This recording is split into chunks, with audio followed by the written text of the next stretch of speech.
રાજકોટમાં પાકિસ્તાની નાગરિકોને ભારતીય નાગરિકતા એનાયત કરવામાં આવી હતી, જેમાં આત્મીય કોલેજ ખાતે આયોજિત નાગરિક પ્રમાણપત્ર એનાયત કાર્યક્રમમાં ગૃહમંત્રી હર્ષ સંઘવી ખાસ ઉપસ્થિત રહ્યા હતા।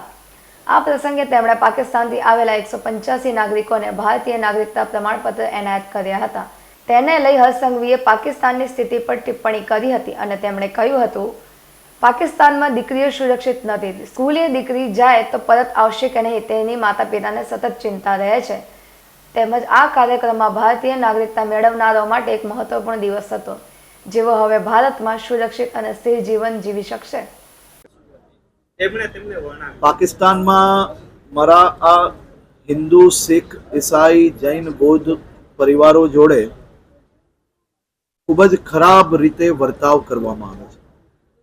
દીકરીઓને સ્કૂલ મોકલી હોય તો પાછી ફરશે કે નહીં એની ચિંતાઓ એમના મનની અંદર સતાવી રહી છે।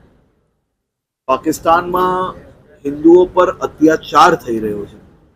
આ જે લાભાર્થી પરિવારો હતા એમને જે ચર્ચા કરી એમાંથી જાણવા મળ્યું કે ત્યાં કોઈ બી પ્રકારે માઇનોરિટીઝને કોઈ બી હક નથી આપવામાં આવતો, એમને ન્યાય નથી આપવામાં આવતો અને સતત અત્યાચાર કરવામાં આવે છે।